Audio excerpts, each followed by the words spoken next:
자, 오늘은 575쪽이요. 펌프하고 나옵니다. 왕복 펌프하고 나오네요. 이 왕복 펌프의 가장 대표적인 것은 피스톤 펌프, 플런저 펌프 해가지고 앞에서 얘기했던 겁니다. 자, 특징 나온 거 보니까 유체 흐름이 맥동이 있다 하고 나오는데 이것은 왜 맥동이냐면 왕복 펌프는 한 번은 뭐가 된다? 컴프레셔 마찬가지로 흡입.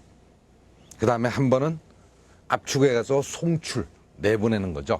그래서 흡입 송출이 연속적이 아니고 뭐가 되기 때문에 단속적이기 때문에 흐름에 대해서 맥동이 있다 이렇게 얘기하는 겁니다. 그다음에 송수량이 적다 해서 연속적으로 내보내지 못하기 때문에 그렇죠. 고양정에 쓰인다 해서 원심 펌프 이런 거보다는 압축해서 나갈 수 있으니까 고양정, 즉 펌프 중에서 가장 양정이 큰 것이 바로 이 왕복 펌프가 되는 겁니다. 자, 뒷페이지 넘어가면 수량 조절이 곤란하다 하고 나왔네요. 종류는 워싱턴 플런저 피스톤 펌프 하고 나왔는데 여기서 다른 거 필요 없고요. 플런저 펌프 꼭 알아놓으세요. 가장 고압을 얻을 수 있는 펌프가 바로 이 플런저 펌프다 하는 거. 자, 염두에 두시고 그 다음에 회전식 펌프에서 종류가 터빈과 원심 펌프 해가지고 나와 있고 심정 펌프에서 깊은 우물용에 쓰이는 펌프다 해가지고 지금 종류 나와 있는데 이쪽은 크게 중요한 건 아니고 특히 여기서 회전식 펌프에서 원심 펌프 종류는 좀 알아놔야죠. 무슨 펌프가 있습니까? 577쪽에 그림 나온 것 같이 원심 펌프가 있고 그 옆에 터빈이 나와 있네요. 수중 모터 펌프는 크게 문제되는 게 아니고 터빈 펌프에는 뭐가 부착되어 있다고 나와 있어요?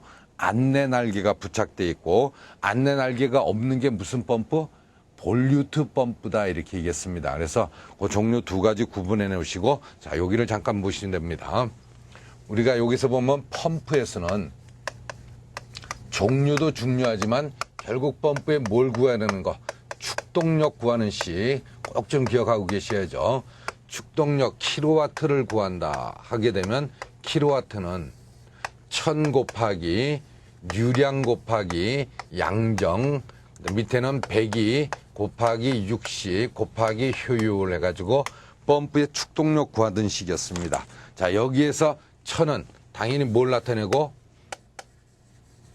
물의 비중량, 그래서 단위가 뭘 나타낸다고요? 킬로그램 퍼 미터 3승. 자, 요걸 표시해 준다는 얘기예요. 그 다음에 Q는 유량을 얘기하는 것으로서 단위가 루베 또는 큐빅미터 퍼 미니트. 그렇죠? 자, 요게 미니트이기 때문에 60이 들어간 거죠. 아우가 들어가면 여기가 60이 아니고 얼마? 3600. 세크로 나오게 되면 요 60이 없어지면 되죠. 그 다음에 H는 뭘 나타내고 물을 펌프가 흡입해서 내보낼 수 있는 바로 높이, 양정을 얘기합니다. 단위는 미터가 되는 거죠. 1kW는 102kg 메타 퍼 세크죠. 그래서 여기를 갖다가 뭐로 만들어주기 위해서 킬로와트로 만들어주기 위해서 102가 들어간 겁니다. 그 다음에 이타는 당연히 펌프의 효율을 얘기해 주는 거고. 자, 그래서 요 과정은 꼭 좀 염두에 두시고 계셔야 됩니다. 여기서 하나 여러분들이 헷갈리기 쉬운 게 바로 뭐냐면 펌프가 아니라 이번엔 뭐다? 송풍기. 송풍기의 동력을 구하는 식. 킬로와트를 구할 때는 얘는 기체를 갖다 이수하는 거죠. 그래서 1000이 들어가지 않고 통념상 PT 곱하기 QR. 그다음 밑에는 102 곱하기 60 곱하기 효율. 요거는 같이 들어가죠. 여기서 PT는 뭘 나타낸다? 풍압을 얘기합니다. 송풍기가 밀어내는 풍압. 단위는 뭐가 되고 킬로그램 퍼 제곱미터입니다. 그런데 이 킬로그램 퍼 제곱미터와 동일하게 나타내는 숫자가 있죠. 단위는 달라도 숫자 값이 똑같은 거 바로 뭐였습니까? 밀리미터 아쿠아 하고 난 이 값은 두 개 값이 똑같다는 얘기입니다. 그래서 1kg per 제곱미터는 1mm 아쿠아랑 같다는 얘기가 되는 겁니다. 그 다음에 QR 하고 나오네요. 이것은 바로 뭘 나타낸다? 풍량입니다. 단위가 역시 루베 퍼 미니트. 그러다 보니까 여기에 100이가 들어갔고 얘가 미니트니까 60이 들어가고 이 탄은 당연히 뭘 나타내고요? 송풍기 효율을 얘기합니다. 자, 그래서 펌프하고 송풍기에서 요 관계를 정확히 좀 구분 좀 해놓으세요. 자, 그 다음에 577쪽에 배수 설비하고 나오죠. 건물 내부에 사용되는 각종 위생기구에서 나오는 폐수를 배출하는 설비를 갖다가 배수 설비, 통기 설비, 배수 트랩의 봉수를 보호하여 배수관에서 발생하는 유치 유해가스, 옥내 침입을 방지하기 위한 설비가 바로 뭐다? 통기 설비. 배수 트랩하고 나왔네요. 여러분들 화장실에 보게 되면 세면대 물이 내려가는 라인에 한번 이렇게 꺾어서 나가죠. 바로 그쪽을 얘기해 줍니다. 배수관 속에 배수는 항상 만수 상태에서 흐르지 않으며 흐르는 시간도 짧아 배수관에서 발생한 유해가스가 배수관을 통해서 실내로 침입함으로 이를 방지하기 위해서 배수관 도중에 뭘 설치해 준다고요? 트랩을 설치해 주는데 트랩에 물이 채워져 봉수하게 되면 봉수 깊이는 대략 그림에도 나왔지만 얼마 정도라고요? 봉수 깊이 물이 채워져 있는 요 깊이는 5 내지 10cm 정도. 그래서 사이펀 작용이나 여갑 작용에서 봉수가 파괴될 우려가 있으므로 봉수를 보호하기 위해서 트랩 가까이에 통기관을 갖다 세우기도 한다고 나왔네요. 자, 종류는 뒷장 나와서 관 트랩과 상자 트랩하고 나와 있고 구조하고 나왔는데 이런 건 신경 안 쓰셔도 되고 통기 배관 방식하고 나왔는데 단관식, 복관식에서 나온 것은 참고로 나중에 한번 보도록 하십시오. 그리고는 583쪽에 자, 그 수량관식 나오는데 그거 나가기 전에 우리가 요 교재는 없지만 하나 참고로 보고 넘어가야 될 게 있습니다. 바로 뭐냐면 심해 의외로 많이 나오죠. 부식하고 나옵니다. 부식.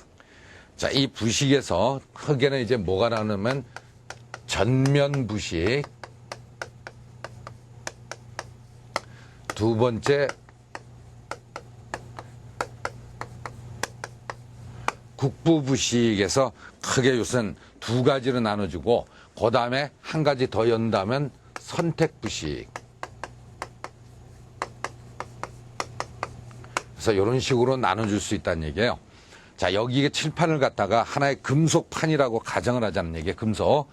이걸 오랜 시간 방청 조치를 안 하고 그대로 놔뒀다 하게 되면 철판이 어떻게 된다? 전체가 밝게 녹슬죠.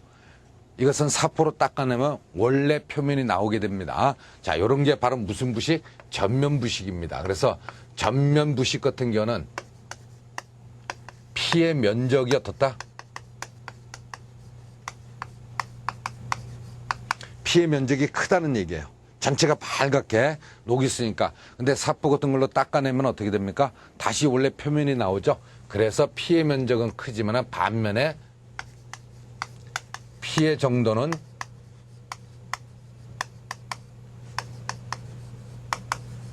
적다 하는 게 바로 전면 부식입니다. 이 전면 부식은 대체적으로 산에서 많이 일어나는 그런 형태가 됩니다. 그 다음에 국부 부식하고 났는데 우리가 좀 극단적인 예지만 옷 같은 경우 예전에 장롱에 여름이면 이제 겨울로 보관합니다. 이때 옷 안에다 뭘 넣나요? 좀약을 넣어놓죠. 그러면 요 좀약이 많이 없다 그러면 부분적으로 어떻게 됩니까? 옷에 구멍을 내죠. 그냥 피해 면적은 어떻다는 얘기예요? 적죠. 그렇지만 그 옷을 못 입게 되는 형태라는 얘기. 이와 같은 형태가 바로 국부부식이라는 얘기. 그래서 국부부식은 바로 피해 면적은 적으나 피해 정도는 크다 하는 게 바로 이 국부부식의 특징입니다. 알카리성 같은 경우가 이런 형태를 많이 일으킵니다. 그 다음에 선택부식 같은 경우 나오는데 이런 것은 조금 알아놓으셔야 될 게 주철의 흑연화, 황동의 탈아연화. 황동 같은 경우는 구리에다가 뭐가 플러스된 거다? 아연이 플러스된 거죠. 이런 게 탈락되면서 부식이 일어나는 이러한 것이 바로 뭐다? 선택부식의 특징이 됩니다. 자, 그 다음 이거 말고도 입계부식하고 나오는데 그건 좀 보내놓고요. 자, 부식 속도에 영향을 주는 인자에 대해서 한번 알아볼게요.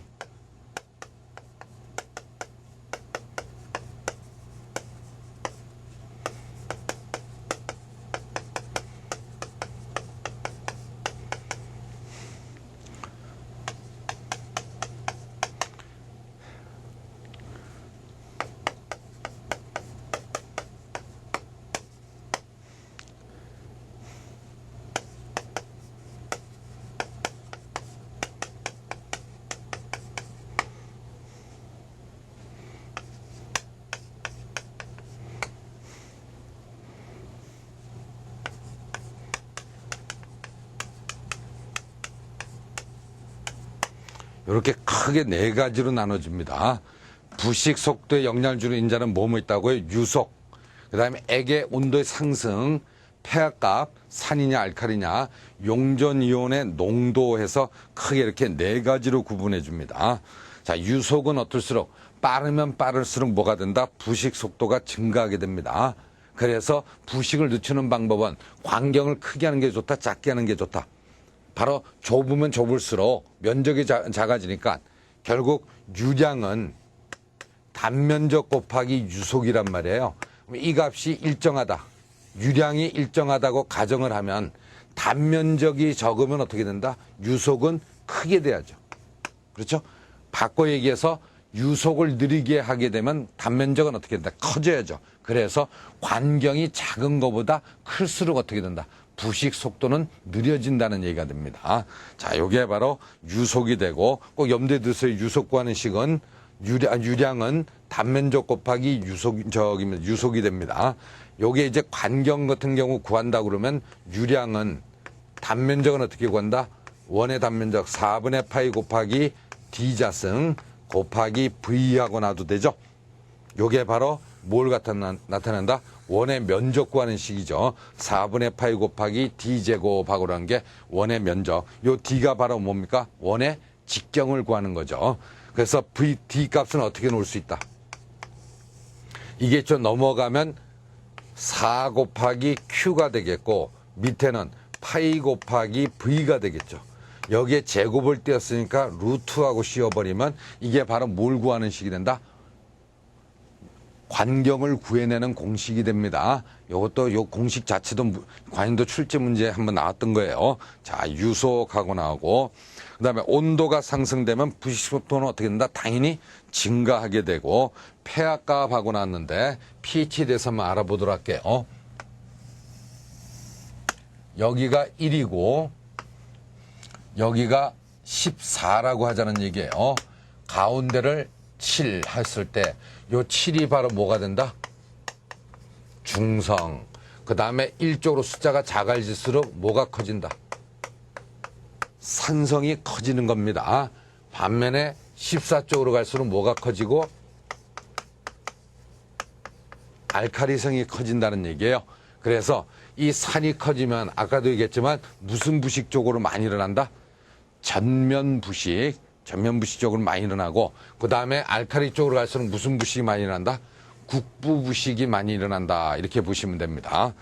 자, 그래서 폐하값, 그 다음에 용존이온하고 나는데, 용존이온이라는 것은 바로 뭐가 산소가 많이 녹아 들어가면 바로 부식 속도가 증가하게 된다는 거. 자, 그런 정도로 봐놓으시면 되겠고.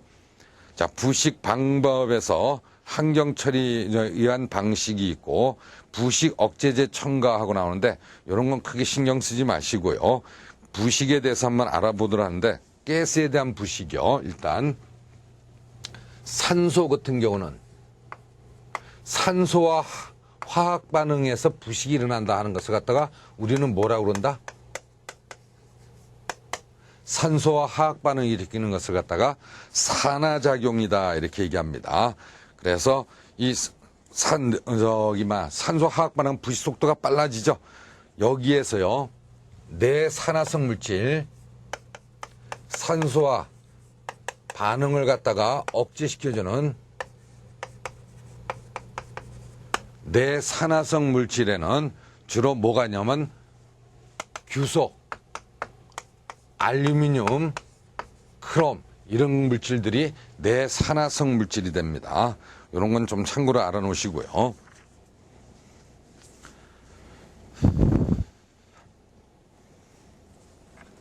특히 요 크롬은 30%까지 바로 내산화성 물질이 증가됩니다. 근데 40% 이상이 넘어가 버리면 산화성 물질을 잃어버린다는 거 좀 염두에 두시면 되고요. 그 다음에 SI, 규소죠. 저 규소 같은 건 취성이 있어가지고, 통상 0.5에서 3.5% 정도 첨가를 해준다, 이렇게 나오죠. 그 다음에 황화수소 같은 경우도 부식을 일으키고 수소치성하고 이제 시험에 제일 많이 나오는데, 요 수소치성에 대해서 좀 알아보도록 할게요. 앞에서도 한번 얘기했지만 철에는 뭐가 있다고요? 철에는 단단함을 유지하기 위해서 뭘 함유하고 있다고요? 탄수를 함유하고 있는데 여기에 뭐가 들어가면 수소가 들어가면 요거 두 개가 반응하기 때문에 3Fe 플러스 뭐가 나온다? CH4 해가지고 얘가 메탄이 돼서 바로 날아가기 때문에 철은 어떻게 된다? 단단한 성질을 잃어버리죠. 이래서 깨어진다는 얘기입니다. 이걸 갖다 뭐라고 그런다고요? 수소 취성. 다른 말로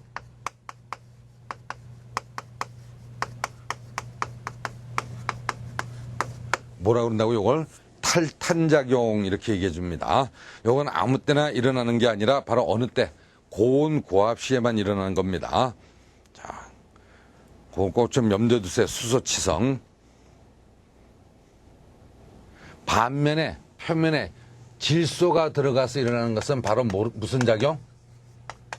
질소가 침투해서 단단한 성질을 나타내는 것은 질화작용이다 이렇게 얘기해 줍니다. 질화작용.